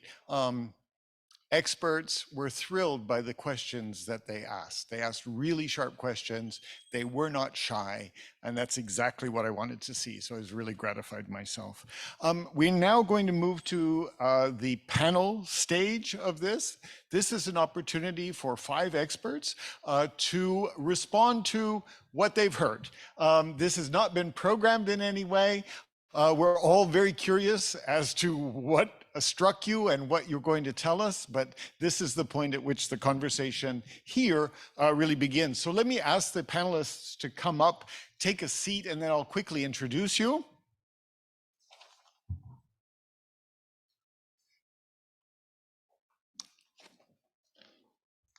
So first, I'll introduce Corinne Tangchakul. She is the program manager for place-based initiatives in the City of Philadelphia's Office of Sustainability, or OOS as we learned to call it. She works closely with communities disproportionately impacted by climate change to develop a strategy for climate resilience. Prior to this position, she was the sustainability manager for the Sustainable Water Resource Engineering Lab at Drexel University, where she developed partnerships to further community-engaged research and sought research opportunities at the nexus of climate change and green infrastructure. She received a BA in Environmental Studies and Geography and Urban Studies from Temple and an MS in Urban Environmental Systems Management from Pratt Institute. Next, we have Matti Stanislaus, who is the Vice Provost and the inaugural Executive Director of a groundbreaking institute, the Environmental Collaboratory. With a diverse experience working for and with senior leaders from government, community organizations, and the corporate sector, in the US and globally, Stanislaus brings his passion for authentically facilitating trust building among diverse stakeholders to credibly design and implement pragmatic solutions that align environmental, economic considerations, and social justice. Stanislaus joined Drexel from the Global Battery Alliance, a multi-stakeholder initiative established at the World Economic Forum. In prior roles, Matti was founding co-director of the New Partners for Community Revitalization in New York and served for 8 years as the Senate-confirmed assistant administrator for the EPA's Office of Land and Emergency Management for the Obama administration. Matti earned a JD from Chicago-Kent College of Law with a specialty in environmental law and a BS in chemical engineering, specializing in material science from the City College of New York. Then we have Trevor Johnson, who is a climate resilience and adaptation planner with 10 years of professional experience on a variety of project types, from managing district and neighborhood level resilience and adaptation plans to leading citywide climate adaptation programs. His work has spanned the public and private sectors and focused on projects big and small across the US. He's currently a senior resilience planner with the Urban and Coastal Resilience practice within Arcadis in the United States, with a focus on climate adaptation, land use, community engagement, and project implementation. Trevor holds a Bachelor of Arts in Anthropology from Bard College, Master of Arts in Historical Archaeology from UMass Boston, and a Master in Urban Planning from Harvard. So let's get started with responses to what you've heard and what you've seen. I don't know that we have a time limit. I'm sure that you're going to keep it short so that we can get a good conversation going. But let's start with Corinne, if that's okay. Sure. Yeah, happy to go first. Thank you for sharing your experiences with us. It was so wonderful to see it through your eyes, and also I'm really jealous. It looked like an incredible trip, especially I'm a big cyclist, so I'm a little jealous of all the biking you got to do. But that aside, yeah, I think there were a lot of things that were resonating through my head as I was watching your presentations. I mean, I think that quote that opened up with the first presentation about taxes really resonated with me, and I couldn't help but think throughout all of the presentations, like, wow, what could we do with a bigger tax base? It is a major hurdle, and I think really it really puts us behind in addressing a lot of these problems on the mitigation and adaptation side, not having a stronger tax base, particularly working in city government, which I'm new to this role. I've only been working for the city for a year, so I'm like only starting to understand the struggles of working with a smaller tax base are like, but it really makes everything a lot harder from my end.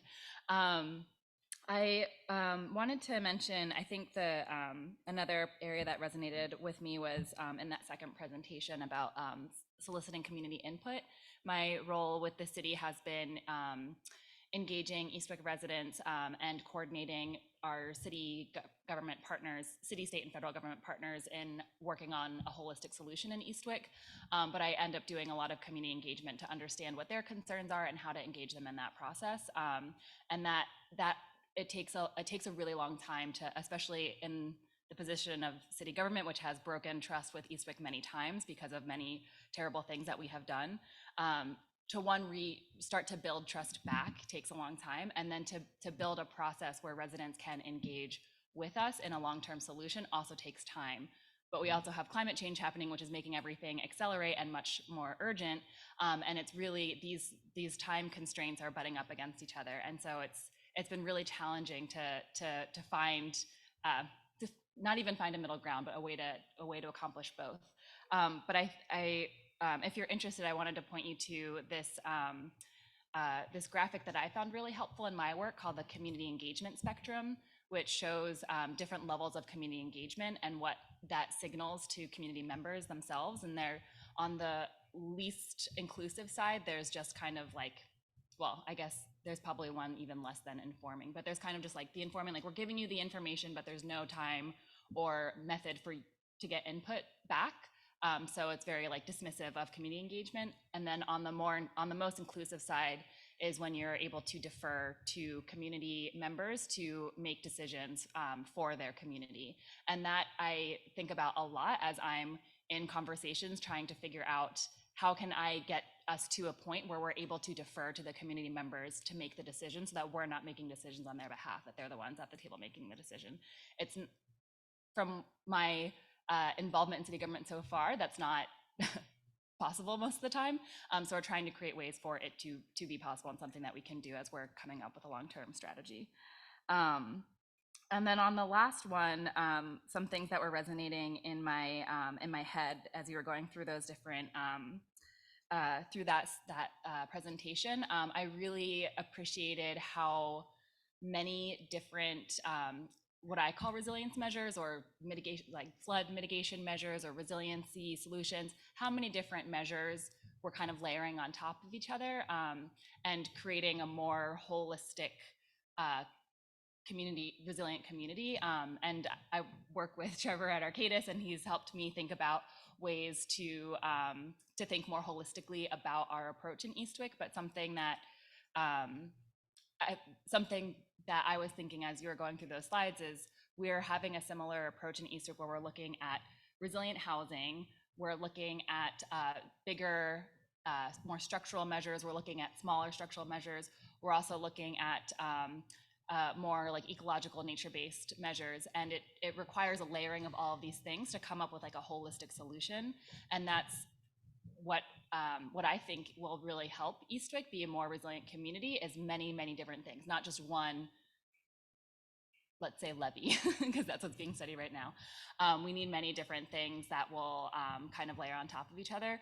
But what I've experienced so far is it's so easy to get siloed in government, and it's like, you know, the parks department's working on one thing, the streets department's working on another thing, and when we try to bring them together, there's like no way to like come up with something where we can collaborate together. So while I think these different measures do need to get combined from an implementation standpoint, it's been a whirlwind of collaboration that I've been in the middle of. So it was really, yeah, every presentation really resonated with me a lot, and I just want to applaud the time that you took to kind of reflect on all those things, and it really came through. So great job. Thank you very much, Corinne. I think next we'll go with Matti, please. Well, first of all, I really enjoyed the presentations. I learned a lot. So I'm going to be calling on you repeatedly after this meeting.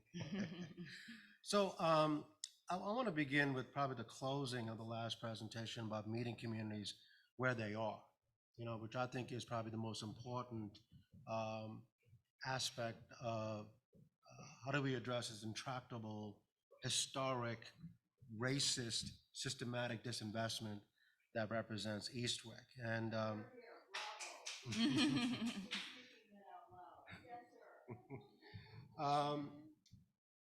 mean, let me start with resources. I mean, the fact is, you know, the Eastwick community does not have capacity to be here.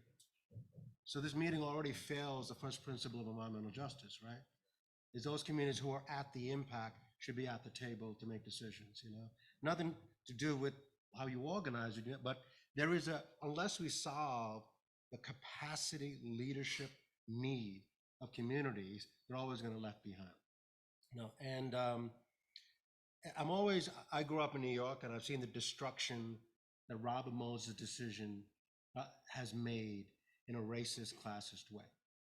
And left to the devices of politics, that's exactly what's going to happen with the infrastructure law and with the Inflation Reduction Act, right? And compounded by this unique Philadelphia thing that I've discovered about councilman prerogative, right?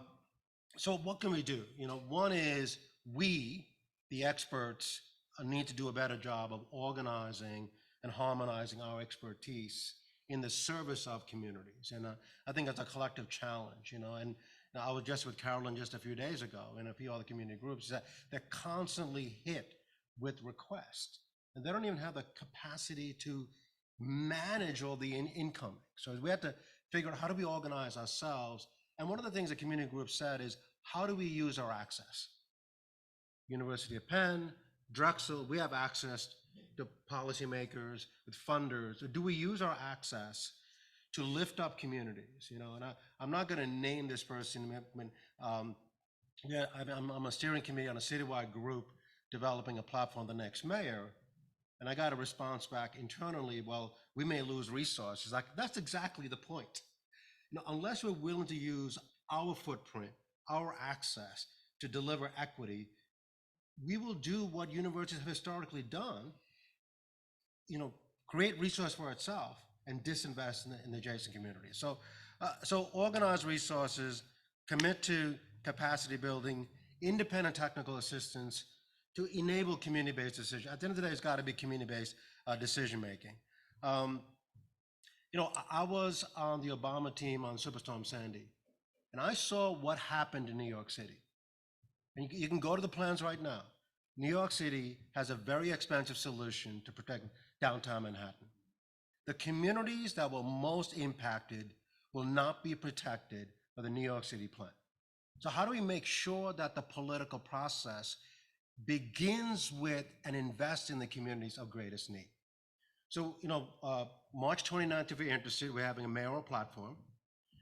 It's going to be, I think, the only platform that is exclusively focused in on investing in the communities of greatest disparity. So we're going to challenge every mayoral candidate, will you commit to disproportionately invest in resources in the communities that have been the subject of systemic racism and disinvestment? You know, you can Google a Green Living Plan, register, and please come. You know, I guess I'll stop there. I can go on. But Thank you very much, Maddie. Thank you, Maddie. Let's turn now to Trevor. Go ahead. Oh, sure. Thank you. Well, first I'll say very impressive presentations. I too learned a lot from them. Although I work for a company, Arcadis, that's globally based in the Netherlands and has its roots kind of in water management dating back to the 19th century in the Netherlands. I myself have never been there, and so I learned a lot based on your experience. And certainly very impressive that you're able to put all this together in a week. It sounds like rather busy week for you all. So excellent job. I was going to kind of end with this, but I think to build on Maddie's points, I think one of the key features of any climate resilience initiative, sort of whether you're talking about nature-based solutions, structural solutions, community engagement, any sort of aspect of resilience and climate adaptation, it all comes back to leadership and leadership at multiple scales.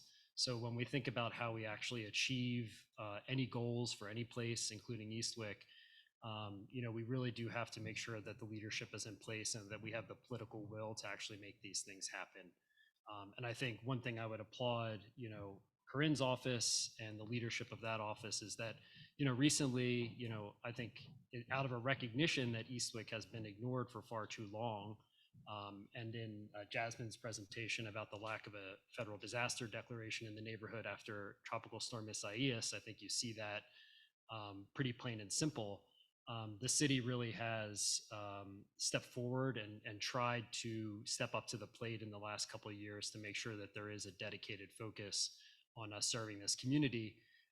And that's one sort of lens of leadership that's necessary. There's also multiple lens of leadership extending up to the senior sort of executive leadership in the city, but also at the community level. So I know you guys have collaborated with and worked with Eastwick United, a community-based organization who's really been stepping up on the community side to lead. So I would make that point as kind of a key facet of anything we talk about.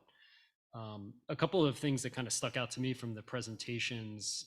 In the first one, I thought something that was really fascinating was this sort of reluctance amongst the Dutch to talk about future sort of adaptation of infrastructure, because there's this, I guess, a sense that they've invested so much in the infrastructure that's already in place, and that there is a culture of safety in the Netherlands. And to talk about this sort of what we often call in the sort of technical space residual risk, the risk that remains after we invest and create mitigation infrastructure policies, whatever it may be, would be to sort of like question the efficacy of those solutions. What in the United States, we kind of have an even more substantial problem where we don't even have that initial infrastructure in place in most places. We have such a deficit in terms of resilience that we have a lot of catch up to do, right? A place like Eastwick is a prime example of that. People have been living in a flood prone and risky area for decades now, with little to no help and little to no investment in any kind of infrastructure to reduce that risk. So I think, and I see that in any community I work, we have a huge amount of work to do to catch up, let alone to be thinking about the long-term steps that will be necessary, mid-century, end of century, and beyond. I think on the question of the second presentation spoke a little bit about this transfer of knowledge from the Netherlands to the United States and to other communities globally. I feel a little bit exposed because I work for a Dutch firm, here in the United States.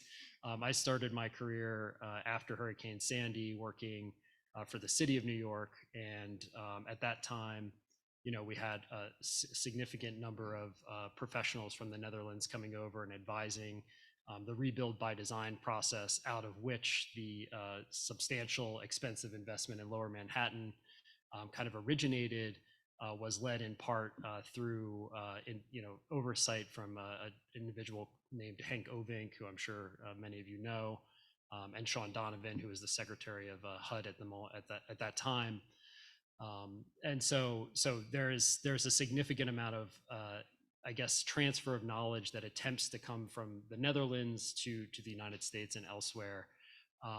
To me, it is important that we ground how we transfer that knowledge, how we transfer that innovation to the United States and elsewhere in a real locally based understanding. And I think your presentation certainly touched on that and makes prudent recommendations as to how we would do that. But I think it's a work in progress. And the reason for that, I think this relates to the third presentation, which talked about some of the different technological approaches and types of infrastructure that are often implemented in the Netherlands. Is it comes back to a question of scale in kind of multiple dimensions, scale of governance. There's a stronger, I think, national level of governance in the Netherlands than we have here in the United States.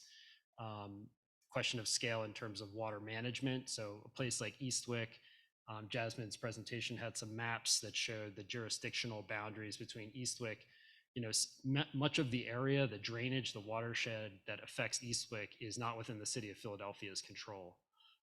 And that's a major issue. It really affects the scale at which any solution can be implemented.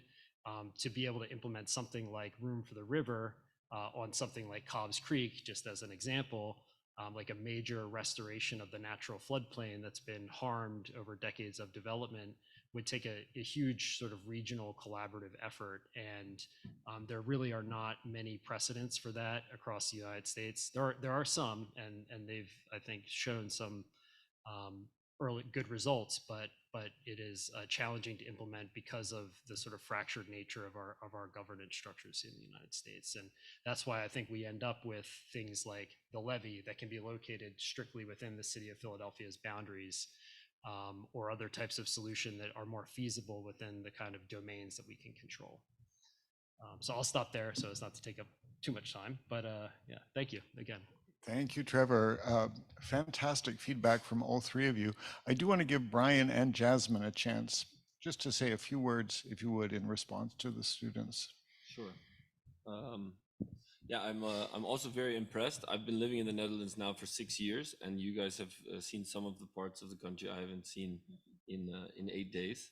And I think not only seeing other parts of the country, but also quickly realizing that there are these inspirational projects or things that you can see that are working there, but noticing that it can't equate one-to-one in the way that things happen here in the United States. And I think the first slide from Sasha, who's been a great supporter of ours, and we work quite closely in Amsterdam, there is always the question about a tax amount of money to spend, but it also comes down to not having a stratified economically.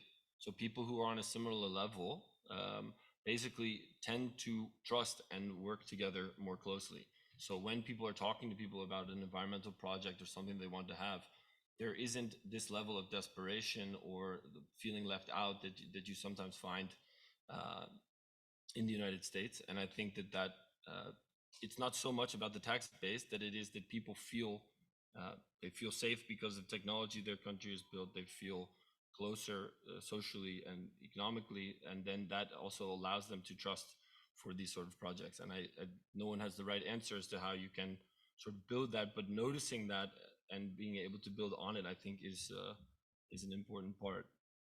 I think just anecdotally, one thing that stuck out to me is that along with the scale of the United States versus the Netherlands, because the Netherlands is such a small country and so so much agriculture, when there was development of industry and these type of things, any amounts of pollution or disruption were quickly noticed in communities, and people were able to sort of react to it. Whereas I think in the US, these places that were highly industrialized, that were sort of set out of sight, out of mind, or purposely placed around communities who were underprivileged, allowed Superfund sites and problems and pollution to really grow out of people's mindsets, which is now something that we're reckoning with, but is something that they kind of dodged a bit on that because of basically because of polders built around certain areas in which there's a lot of agriculture. There was a closer eye on what this sort of thing is happening. And going back to the polder, it is even just beyond being a technical solution, it is also a social construct. So the polder model basically means that you need to work together, and that came together in the Netherlands, because if one person is not maintaining their dike and levee, then the water will swamp the entire country or area. So from the beginning, there was a need for people to be working more together, whereas the individualized space that we have kind of moves it in the other direction. And I think, yeah, also just anecdotally, it comes down everything to even that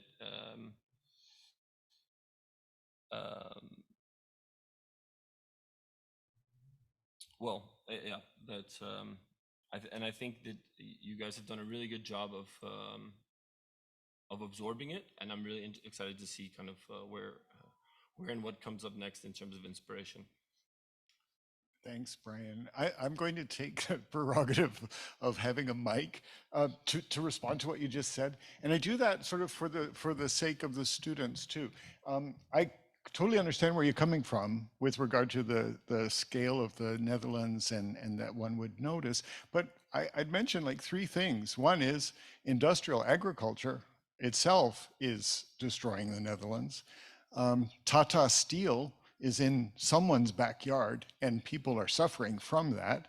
And Schiphol and the ridiculous amount of air traffic that comes into that area is also very detrimental. So it isn't the case that the Dutch really sort of capture every moment of pollution and ward it off. It's fundamental. And then, I mean, the fourth would be to mention offshoring all their pollution, right, through their activities, whether we're talking about Shell or another company as well. So sorry about that, but I really feel always that I need to make sure that we keep these things in view. Jasmine, go ahead. Thank you. So I'll keep my responses short for time and to get to the opportunity for some questions. I've been able to express a lot of my views to Simon and his class. And I think what struck me the most about the trip were the people that we met, the people and community planners in Botu and Tandorf, the developers working in line with the government and the community as well. And I think what surprised me, I believe, the most was never having been to Europe before, was how the government was integrated into the community and nothing. They're going to the Netherlands. I thought, oh, I'm going to a socialist country. Everything's going to be perfect. There's pluses and minuses to how the Netherlands and Netherlands government and even local governance interacts with the community. But one of the individuals whom we met at the stakeholder roundtable, his name was Zach, and he studied at the University of Miami before transferring to the Netherlands. As he mentioned, narrative and story building, and that kind of stayed at the back of my mind throughout the rest of the trip as we kept that in mind, and about who the main characters are, who's the one writing the story, and how this book will be written. It had me thinking about where data is centered in regards to public health data, epidemiologic data, and how a lot of times that can showcase how and where people are suffering and the lack of it. It had me thinking about the different narratives among local and federal governance, among Carolyn and Ted, and Eastwick United, Eastwick Friends and Neighbors, and the insurmountable odds that they have, the amount of community distrust that's happened historically, and the mountain of effort it's going to take just to overcome that to even move forward, and how resilient communities continue to have to work as these mental psychological sponges for climate change, and how that is inequitable and how that's distributed. Climate change will hit all of us, but unfortunately it's Black and brown and low-lying communities that continue to have to soak all of this up. And how there's going to have to be an inequitable distribution of resources to balance the scales of that. And seeing that in the Netherlands, and seeing how the level of designers and ingenuity that they have at play, not to just fix the issue, but actually make communities exciting to be in, and a draw for people as well, and bringing in money. Again, nothing was perfect by far, but it was just interesting to see that level of innovation and how there aren't too many precedents of that set in the US, but whether we want to think about it or not, we will have to be thinking this way and how to build resilient communities. So it's not just Black and brown people who have to move or be flooded and who are unable to bear the financial costs of this. So I'll leave it at that point. I'd like to give our panelists a hand. I think this feedback was fabulous. All right. We're at the Q&A part, and this is really interesting because it's like who's asking whom? You may have questions for the students, you may have questions for the panelists may have questions for the students may have questions for the panelists, etc. You can imagine. So I'm just going to throw the floor open, and whoever raises a hand will get a wandering mic. There's a hand back there. Oh, sure. Yeah, okay.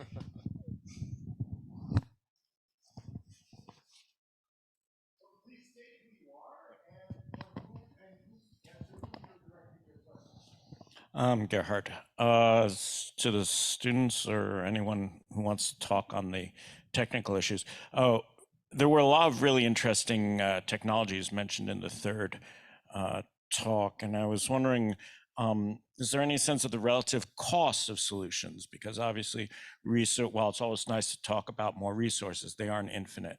So, you know, like the floating houses sounded really neat. Uh, and, but, you know, for example, you might imagine that instead of building a levee, Tokyo has a solution where they have these giant underground tanks to store rainwater, and that would prevent it from, you know, creating Superfund problems. But I mean, of these various solutions, and I guess I'm throwing it to everyone who wants to input on it, you know, what are the general costs? I mean, which is more effective in terms of that sort of thing? I would love to hear an answer from Matthew. Yeah. So I think it's context, right? I mean, I think we have a historic opportunity in funding right now. So actually, I'd argue the question is not money at this moment.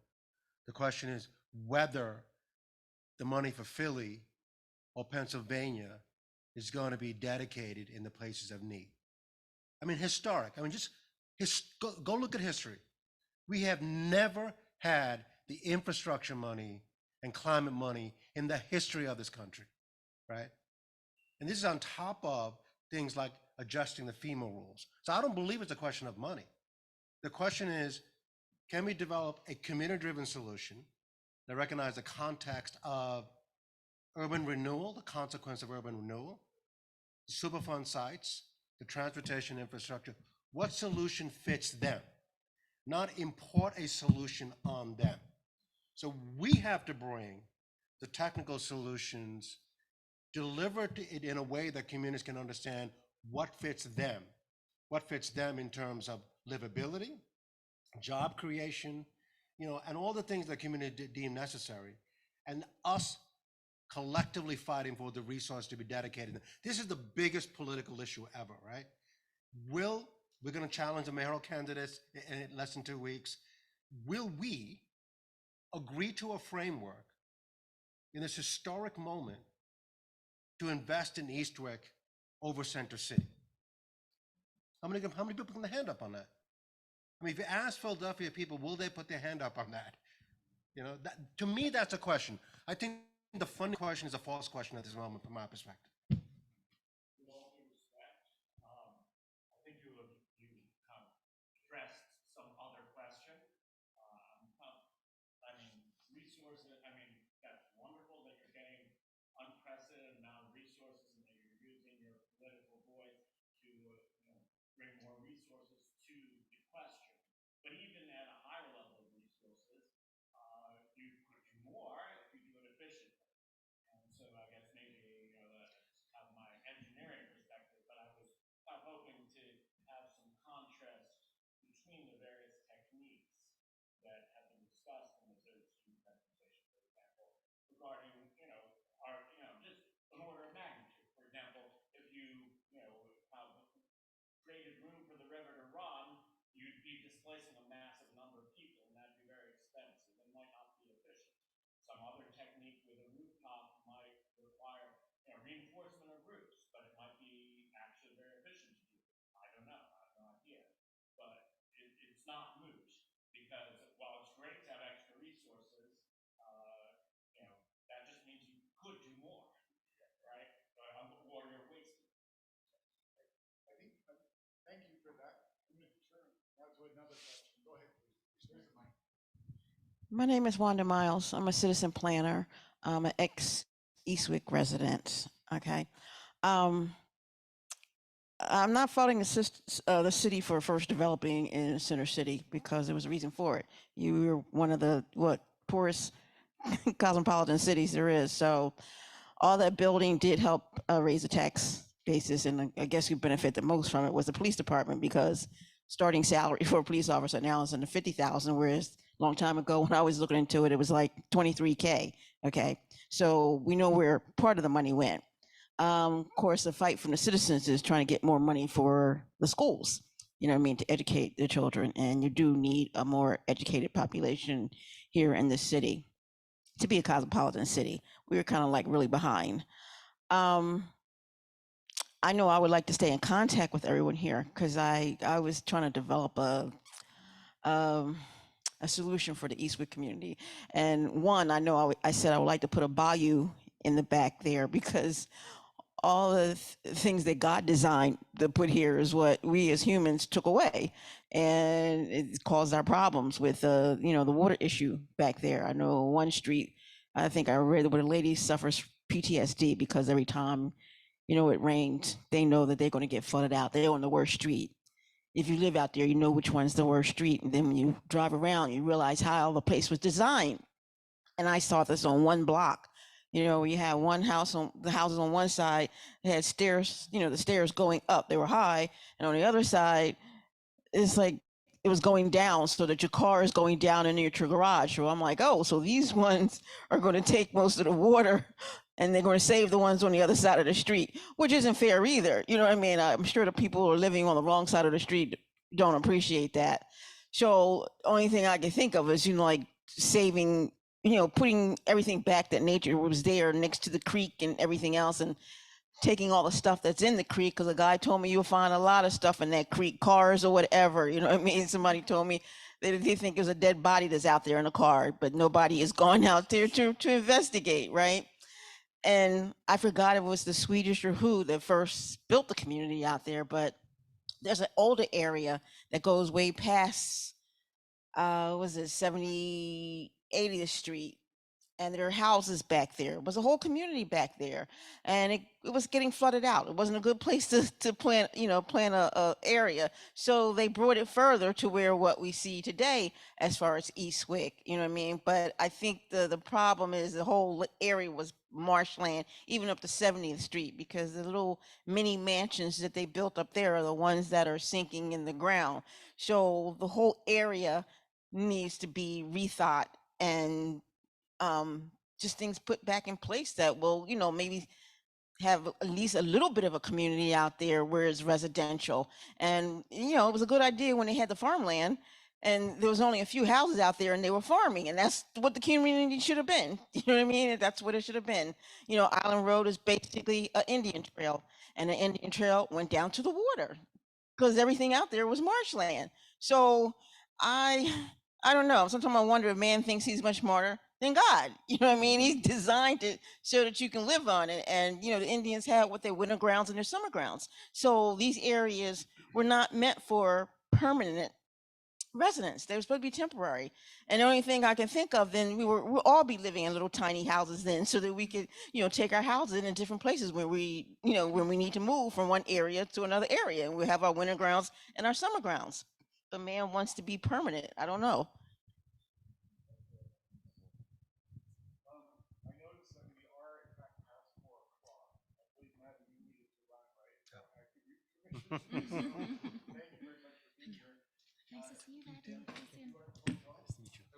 We have time for one more question. Let's do one more question before we close out. Anybody else? No? Okay. Back there. Yes. I'm a clinical psychologist, so I'm definitely a dilettante in this area. But I was asked as our local EAC to take part in the watershed work. Jasmine knows me, and for the Darby Creek, Cobbs Creek watershed. So in all of the reading that I've done since last summer, it seems like racism has developed this area so that what the people are going through there right now is exactly what was desired. It's a desired outcome for the people of color there. So I'm wondering if, and I know the intractable racism that Dr. Stanislaus mentioned. So how does that figure in our making progress? How wonderful presentations. I've learned so much about what can be done as far as technology and so forth. But I know even before we had our first meeting of everybody from the region, all the other EACs and scientists and so forth, physical sciences, met last summer, I looked at the reference list and I saw that there were 20 years worth of analyses and investigations and proposed projects, and nothing had been done, and things were worse because of climate change.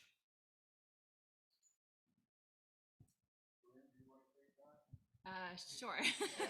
I don't know how to answer that question, and I don't think I have an adequate response. But what I can say is not that we're necessarily doing it right, but I think that we're doing things better now while we're trying to engage the community and have them be the decision makers in this process, I think is the only way that we can start to reverse some of the harm that's been done. I don't think we'll ever make up for all of the harm that's been done. Eastwick is so traumatized, and it's so hard to work with, to not have something to give, to not have more to give with what the resources that we have.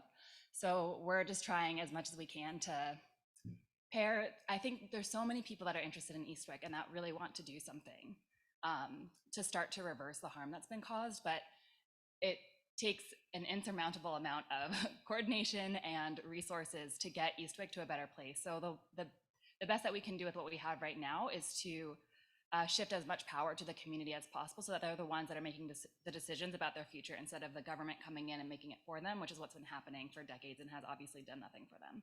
So but you know, where the Office of Sustainability is a tiny office within the city, and then we're still having to speak to the state and to the federal partners who function very differently. So we're in an uphill battle with our colleagues and our partners. But I think everybody recognizes the need and the urgency and the what we owe to Eastwick. But I don't think we as a society have figured out how to deal with racism and how to deal with the harm that we've caused. And I don't think we've figured out how to adapt to climate change in an urgent enough way to how climate change is happening to us. So I think I've learned a lot from my colleagues that are active in this space, and nobody knows the right path, but we're trying everything that we can to make it better.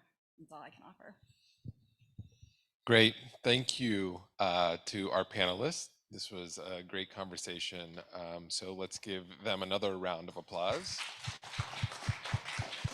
I also want to thank our students for the presentations that they had given us. This event has been recorded. The presentations were recorded, so if you signed up via our the event registration, that'll be sent out to you, so you will have a copy of this. Again, this is leading up to the UN Water Conference next week. This is the start of New York's Water Week. The US Water Week is happening in April, so it's a big, over the next couple months, the focus on these types of solutions and collaborations and community conversations are important to have, and we are happy to convene those here at the Water Center. So thank you all for joining us, and have a great St. Patrick's Day. Hopefully you can all have a green celebratory beverage. So have a good night.